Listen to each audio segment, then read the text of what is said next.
Nova Visão TV acompanhando o caso Vanessa Camargo, homicídio que aconteceu no ano de 2017. Advogados de acusação, Ismerino Roriz, de Goiânia, e Edilaine Caetano, de Goiânia. São advogados que estão preparando os trabalhos para um momento que estará acontecendo no dia 7 de março. O que realmente pode se esperar de um caso como esse, advogado Ismerino Roriz, que chocou toda a população e o principal suspeito em liberdade? A competência, o que se espera diante desses trabalhos que são levados à sociedade e que estará acontecendo no mês de março. Bom dia a todos, bom dia Del, é muito bom estar aqui em Porá, realizando esse trabalho, conjuntamente com o Ministério Público, no patrocínio da acusação, no patrocínio da acusação desse processo que tem um acusado de um crime bárbaro, de um crime infamante, que no momento encontra-se em gozo da liberdade. Pois bem, esse processo penal, ele encontra-se na fase de realização de audiência, de instrução e julgamento. O que ocorre? Esse processo é um processo que tem um rito próprio, é um rito escalonado do júri. O júri tem um rito próprio. Ele é dividido em duas fases. Na primeira fase, que seria o juízo da culpa, o acusado, o principal acusado, que é o Horácio Rosendo, ele foi denunciado como incurso no crime de homicídio, fraude processual, e esse crime de homicídio com todos os requintes, de feminicídio e sem proporcionar defesa para a vítima. Então ele é, como se diz aí, triplamente qualificado. Pois bem, nessa audiência que se realiza agora, 7 de março, vai ser ouvidas testemunhas de acusação, arroladas pela acusação, testemunhas arroladas pela defesa, vai entrar na questão da perícia, tá? Feito isso, depois da perícia, vai ser feito, então, se houver necessidade, acariações. Depois das acariações, os debates orais. Deveria ser esse o rito. Acredito que os debates finais, de 20 minutos para acusação, 20 minutos para defesa, mais 10 minutos para assistente de acusação e prolongamento de 10 minutos para defesa, não ocorrerá. Veja só, o crime é um crime muito complexo, tá? Na essência dele. Por quê? Porque ocorreu um homicídio. A pessoa foi vitimada, a Vanessa foi vitimada com um tiro no rosto, na face, e ela estava grávida. Estava grávida de 5 meses, tá? Da Isis. Estava engano, a Isis era uma menina que sequer chegou a ver a luz do sol. E aqui eu quero lembrar a todo mundo que com 5 meses já tem estudo que no mundo todo, que todo o sistema nervoso do bebê já está pronto. Então, a criança que estava no ventre da mãe, com 3 meses ela já sente tudo, já está tudo formado. Então, com a idade com que a mãe foi assassinada, a criança também sentiu a morte. Ela sentiu tanto por todos os hormônios que foram despejados na corrente sanguínea da mãe, sentiu sufocamento pela falta de oxigênio e depois morreu. Então foram 2 vítimas. A vida intrauterina e a vida da mãe. E quem matou tinha consciência da gravidez, porque a barriga já estava estampada. Então, foi o duplo resultado aí. Advogado, esse crime, ele chocou a população, ganhou proporção na mídia estadual, nacional, e nota-se volumes, 3 volumes que estão aqui, a quantidade de páginas, isso no decorrer, fechamento de 2017, começou 2018, desta forma na acusação, o que pretende estar levando ao tribunal, promotor, juiz, para essa situação. E o que é mais chocante, tal suspeito em liberdade escoou-se o tempo, 30 dias, depois não mais retornou para a cadeia e desta forma cobra-se justiça, um entendimento por tais ações. O que pretende então levar ao tribunal neste dia 7?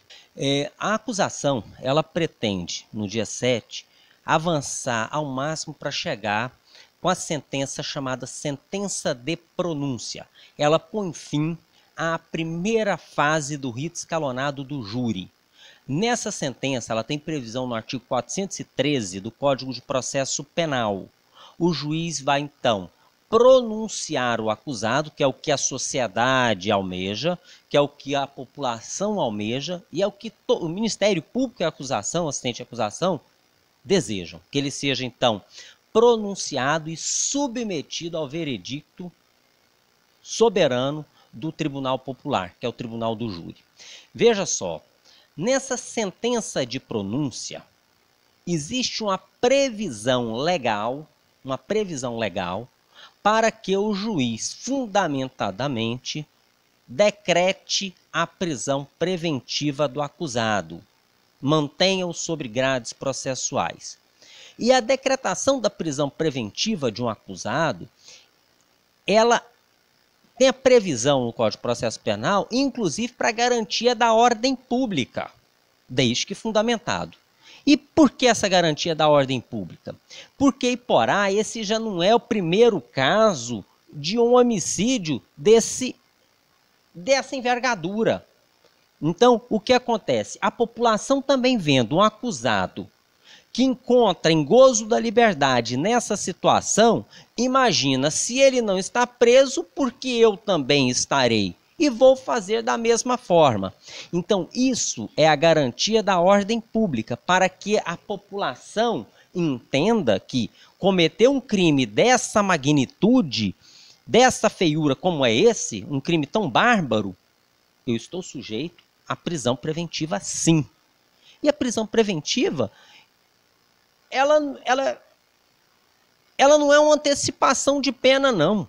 A prisão preventiva, muitas vezes, ela é necessária ao processo para que não haja um manifesto uso de um direito protelatório ou procrastinatório da defesa. Porque senão a defesa fica, expede carta precatória para cá, expede carta precatória para lá, arrola nome de testemunha que não existe em outro estado, em outra cidade, para que o juiz que vai ouvir em outro estado não encontre, volta e demora 1 ano, 2. Então, com a prisão preventiva, com o acusado preso, o rito é outro, é tudo muito mais rápido. Então, por isso da necessidade que nós encontramos aí na Operação Lava Jato, que se prende a pessoa para que imponha um rito mais célere ao processo. Eu traço até um paralelo entre esse caso e o caso da Isabela Nardoni. Em 2 anos, o pai da Isabela Nardoni foi preso, julgado, condenado e iniciou o cumprimento da pena dele em caráter definitivo. Por quê? Porque ele manteve preso, ele estava preso, foi muito rápido.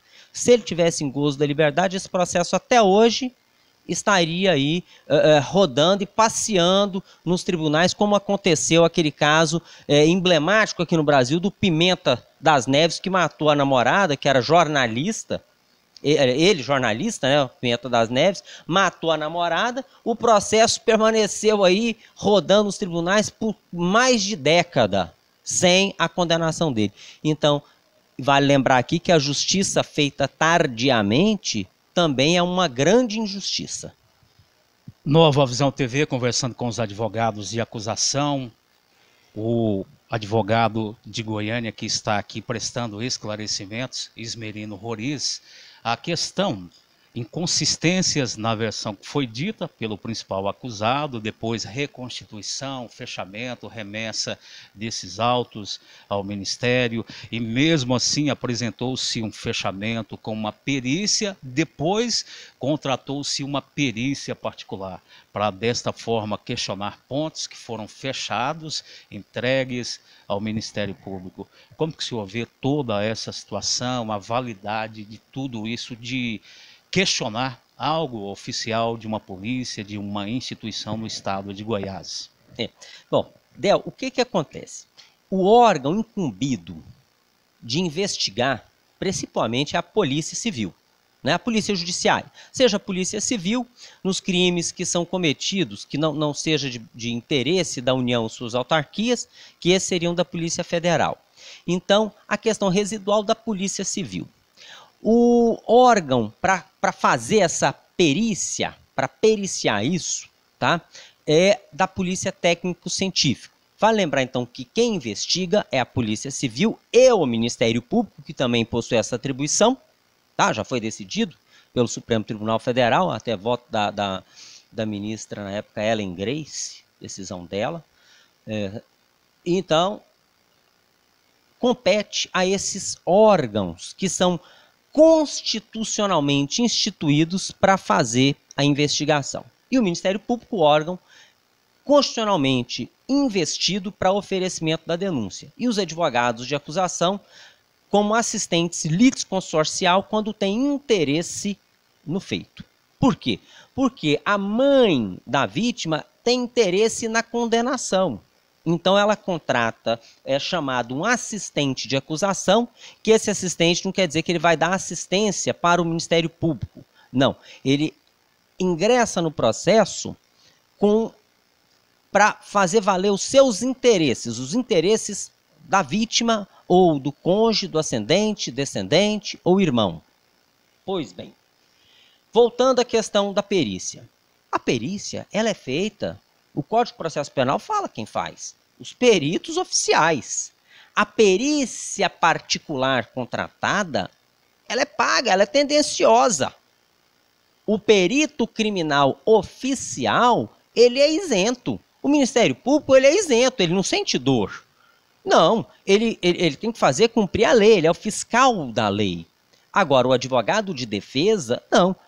Ele está sendo pago para defender e a perícia contratada pela defesa está sendo paga para fazer o que lhe foi contratado. Tentar desmerecer um laudo técnico, um laudo científico, que foi preparado pela Polícia Civil do Estado de Goiás, pelo Instituto de Criminalística, baseado em prova científica. Porque quem viu o laudo, quem viu o vídeo, fala, é uma perícia de primeiro mundo. É uma perícia de primeiro mundo, com trajetória de projétil, com análise da roupa que foi colhida no local, utilizando aqueles produtos químicos para trazer a luminescência de um sangue em eventual roupa lavada. Então, tudo isso foi feito. Foi demonstrado calibre, que foi a trajetória do projétil e mais, a forma com que a Vanessa foi alvejada. Veja aqui, ela estava deitada no carro com o banco do passageiro reclinado com as duas pernas cruzadas. Aí é a pergunta, eu acabei de brigar com o assaltante e logo em seguida eu deito e cruzo as pernas? Não, quem está brigando com um bandido dentro do carro, com um eventual assaltante, não estaria dessa forma de perna cruzada, estaria com o rosto virado para o assaltante. E não levaria o tiro do lado esquerdo, na têmpora esquerda. Provavelmente levaria o tiro de frente, né? Levaria o tiro de frente, porque estaria olhando para o bandido para lutar com a luta corporal. Então, é muito incongruente, é muito inconsistente a perícia particular quando confrontada com a perícia oficial feita pelo brilhante Instituto de Criminalística do Estado de Goiás e da Polícia Civil. Nova Visão TV conversando com os advogados, Edilaine Caetano. O Ismerino Roriz tocou em uma questão feminicídio. 2 vidas que foram ceifadas, mãe e filha, e ao que tudo indica, o que se conhece, estava em posição de conforto, dormindo. Feminicídio, essa onda, o que a acusação pretende levar a este momento de trabalho que estará acontecendo no dia 7 de março. Bom, Del, bom dia a todos. O que ocorre? Hoje tem uma onda de crimes dessa envergadura acontecendo em todos os lugares do Brasil. Recentemente, nós tivemos uma agora que, felizmente, o acusado encontra-se preso e vários outros casos que ainda não foram resolvidos, mas que a Justiça já tomou as providências necessárias. E esse é mais um caso que nós pretendemos, sim, que justiça seja feita, que a Isis e a Vanessa sejam realmente, que a justiça seja feita por essas 2 pessoas inocentes que não deveriam estar mortas nesse momento. Obrigado, advogada Edilane. Pontua algo mais com relação a esse momento que busca por justiça esclarecimentos que possam convencer principalmente a família que sente essa dor e mais a sociedade. Houve um manifesto cobrando justiça, entendimento com relação a tal posição que se tomou mediante a este crime aqui no município. Nós esperamos que as testemunhas realmente sejam verdadeiras nos seus depoimentos, que esse é um momento decisivo para o processo, que a verdade realmente apareça, para que a justiça seja feita em relação a esse crime tão bárbaro que ocorreu aqui nessa cidade. É um município que está em crescimento, a população merece que seja dado esse respaldo judicial, o Poder Judiciário precisa muito dar esse conforto para a população de Iporá. Advogado Ismerino Roriz, obrigado pela participação, esclarecimentos em nosso canal. Pontua algo mais com relação aos volumes, o que será apresentado no dia 7, no quesito acusação, para que permaneça o principal acusado, para que volte ao presídio do município? Bom, Del, o que a acusação pretende? De fato, como disse a doutora Edilane, é inquirir as testemunhas, ouvir o acusado, se possível, nessa data, que as testemunhas tenham compromisso com a verdade, que ajam com lealdade e lembrar a todos que a escalada de violência no Brasil tá uma coisa alarmante e a população, ninguém pode compactuar com isso. Isso começa do menor para o maior. E outra, vale lembrar que o feminicídio aqui no Brasil, que as mulheres aqui no Brasil são assassinadas por hora, praticamente é assassinado uma mulher aqui no Brasil. Então, é um índice intolerável. Então, é uma desproporção entre a força, a violência masculina e a fragilidade feminina, que tem que ser compensado, sim, através de ato normativo, ou seja, de lei, para compensar isso e punindo o agressor, o criminoso, para que outras pessoas não venham a ocorrer, né, que não venham a cometer esse fato dessa natureza. E lembrando que recentemente aqui uma servidora do Tribunal de Justiça foi assassinada de forma covarde, mas não tão covarde quanto essa. Até não digo que o crime... Não, o crime aqui que nós estamos discutindo foi uma coisa bárbara. Tão bárbara porque a vítima, ela não esboçou nenhum tipo de defesa, porque ela estava com as pernas cruzadas no momento em que foi alvejada. Ou seja, ela estava numa posição de tranquilidade. Então, assim, a defesa, a acusação, perdão, ela clama por justiça. Ela clama por justiça, tá? Então, assim, em eventual, após a sentença de pronúncia, eu entendo que o acusado deve ser levado ao cárcere, sim, se me permite falar na forma do parágrafo 3º do artigo 413 do Código de Processo Penal Brasileiro.